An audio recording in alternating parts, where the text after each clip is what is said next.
Hello everyone, Tanak here. Welcome to episode 62 of Building My Industrial Empire in EVE Online.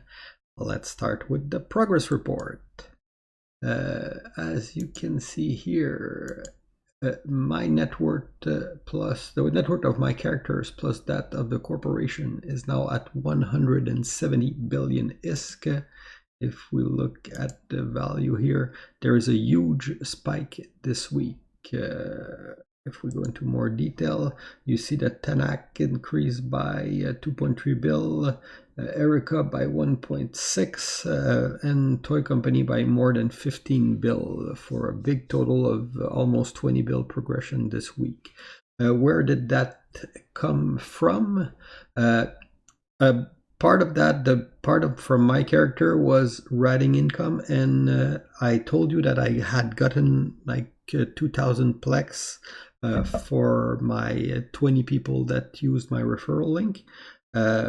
So what I did is I sold those plex to get money, and the money I used to buy a skill injector for Tanak. Well, part of that. So Erica got like some more cash that she still has, and Tanak got 2 million more skill points. I purchased 5 large skill injector to get 2 million skill point here. So that translate, because you don't see plex in there, so that translate into cash. The other big chunk is actually we now have, I'll show you, we now have a fortizar in our main system of Q-5. So we now got our first large structure, which is a fortizar. It was donated to Toy Company by one of the member corp in the alliance, so that's why you see a huge spike increase in the net worth of Toy Company. Because in the alliance we ask that the Toy Company is the executor corp of the alliance, and we want all large structure to be owned by the executor corp. What we use that fortizar for is we have our own little local market hub right now. Plus we got our clone bee because it's a dock up for us. It's a main dock up. So that's like pretty significant progression, and especially for us the way we are established in the system right now, so it makes us like a lot more secure in the system as we are. Well, as secure as you can be in EVE Online with people can come and chase you off, but I mean we're getting pretty dug in at this point. So what else? Well, that's for the network and monetary gain, I would say, or at least infrastructure gain or resources gain that you can say. HR Toy Company has now 192 members, so we did increase a little bit compared to last week.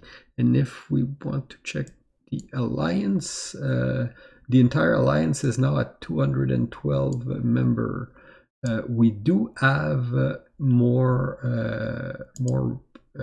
group. Where do I get my alliance members? So we do have more group that have joined us. Endeavor after Crab Cartel, Great White Expense which was the first one that joined us, and the Protectorate. So these are corporations that joined our group. Of course, we are always looking to expand, always looking to get more member, either in Toy Company or our member corp are also recruiting. So check our guys out if you're interested in joining our alliance and being part of this story. We are always looking for more active member. So that's for the HR level. It did increase significantly compared to last week. I think we got like 10 more active member if you look at our total. What happened? The military. What happened this week? When I left you last week, we had shot the last absolute structure, and we shot Scumlord Pos that was still in our space, and we had ref one of their unpowered Raitaru. So early this week, on Sunday, Scum struck back and shot our Sino jammer that we forgot to unanchor after we used it.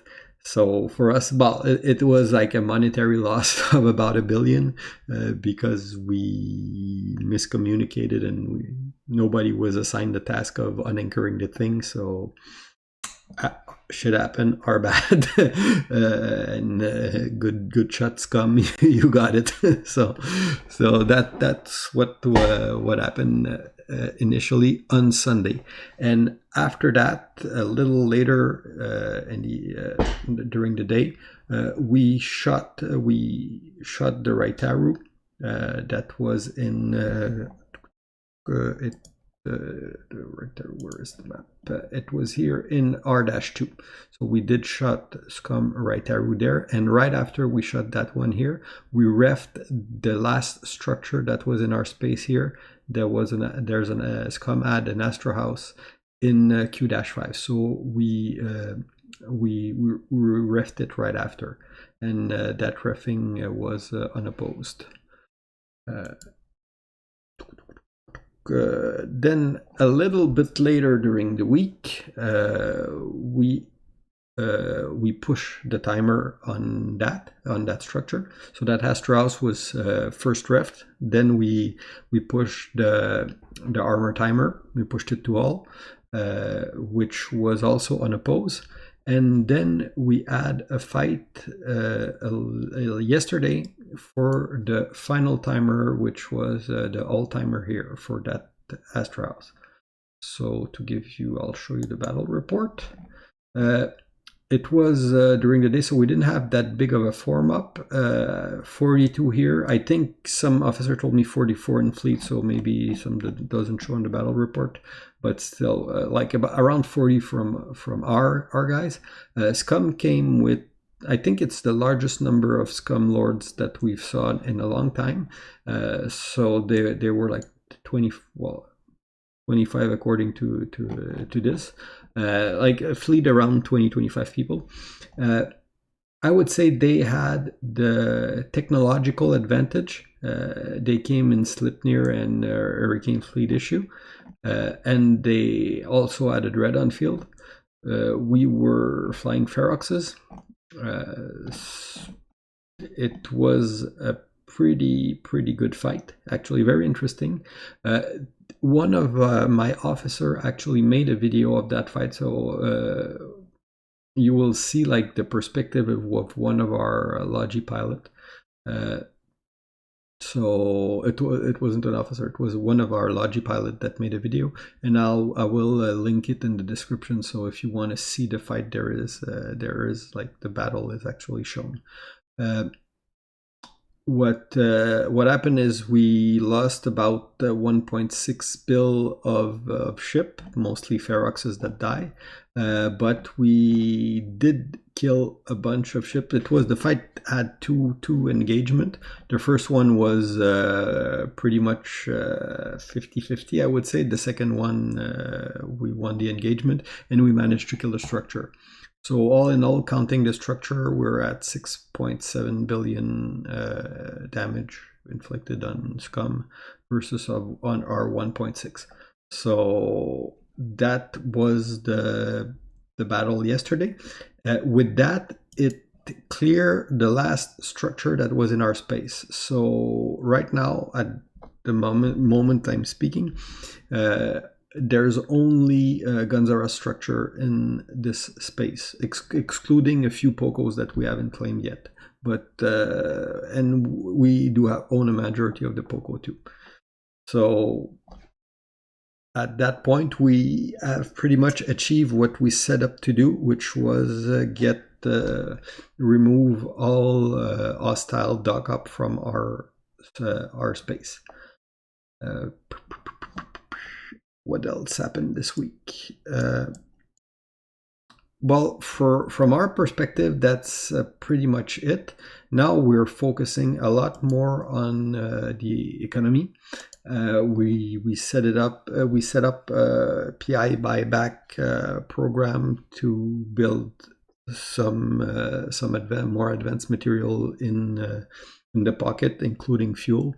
We Since we have the market hub, well, it does facilitate a lot the way we can manage our own supply internally for ammo. I mean, it is a game changer to have a local market here. It does make things a lot easier for the group. Uh, so that's about it for Corp event. Local Pure Blind Politic. Ewok was ref last night or 2 nights ago. Last night, I think. No, 2 nights ago. 2 nights ago. And last night there was a refing attempt in GTAC M by Triumvirate and Warriors of the Blood God. Aside from that, I don't know of major battle here since there was the Tatara fight in, I think, was D2 dash. But I do know that there's a lot of talk about like possible coalition and like things are gonna get moving locally pretty soon. Which way it's gonna go, very hard to say at this point. And I'm not gonna like spill all the details here. But this region will become interesting in the next few days or weeks. So that's about it for the Pure Blind Politics. I would say that's pretty much what happened this week. It wasn't as intense a week on the military side. We did have those few operation against Scum, but that's other than that, it's typical life in the pocket. Roams a few times every night. Occasional fight that you can check our kill board, but no major battle aside from the one I showed you.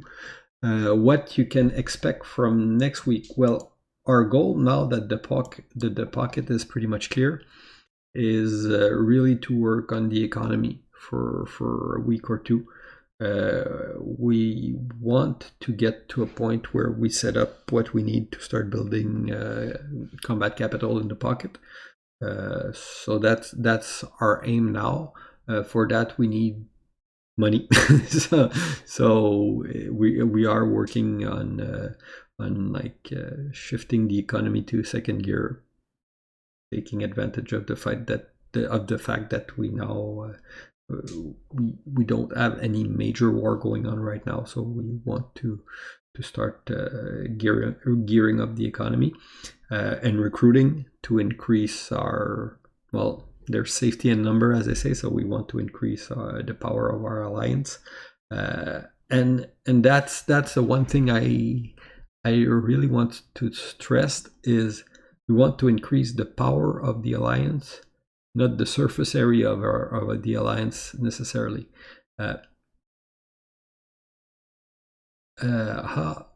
Taking land is easier than holding it. There's no point in overstretching. What happened when a corp overstretch, especially in null, and take too much space? What happened is they're no longer able to maintain their ADM. Like a good example here, if you're on Dotland, check the activity multiplier. So when you're overstretch, ADM get low, and when ADM is low, your system are easy to entosis. So it becomes harder to defend. So there's you have to strike a balance between your number of active member, your ability to defend your area, and the space you hold. So for us right now, we have what we need. We're really not trying to push to gain land. The only thing we would gain with more land is probably show up on the south map, but at the same time it would stretch us. I rather be more concentrated and more better defended than stretch too thin. So our goal right now is just to increase our number, increase our power. So eventually we get to the point where we can anchor, like we get more confident that we can face off anybody that wants to invade us, and we eventually down the line get to the point where we will anchor a very large structure, which we are. It's very far in the future, but thinking ahead, as an industrial corp, what we want to do is, after we get to the point where we're going to build dread, well, we're going to be after we get to the point where we're going to be able to build capital, we will want to down the line build super capital. So Rome wasn't built in a day. You want to get to that point, well, you got to start to recruit people, because you need the people to be able to defend the very large structure, and it's all it's the progression treadmill, as I would say, that you want to get into. But it's not like gaining level in the normal MMORPG. Is building an actual organization that can manage and utilize those people, give them something to do, make sure that they're having fun every day playing, that they have stuff to do. On the stuff to do, our new member corp are giving us like a lot of different options. Some of them are no wormhole pretty well. We run Blops fleet, like if you see here, there's a bunch of our guys that are actually doing a Blop fleet right now. So they're flying with the some friends of one of our member corp. Like these are stuff that your member can do, and you want to keep your member occupied, so they always have something interesting to do. So that's it. What you can expect for next week. Hopefully more progression on the industrial side. We don't expect to have a big war in our area, but you never know. Somebody might try to attack us, but let's say there's no specific ongoing operation plan. An ally might call us for a fight, or it might be a fight happening either in our territory or next door where we want to intervene. So that's a possibility, but nothing is planned on that way. We want to focus mostly on shifting our industry to second gear and get back to have more production in pocket. Our market hub is open to all our blues, but we haven't opened it publicly for the simple reason that we don't want to. We spent a lot of effort removing dock ups in our space, so we don't want to give one away right now for the little business that we expect we would get from a local market hub. So it's mostly internal use for now. Well, that's about it. If you have any question, any comments, feel free to ask. If you enjoy, drop a like. If you haven't yet, subscribe. So that's it. See you guys next week. Bye bye.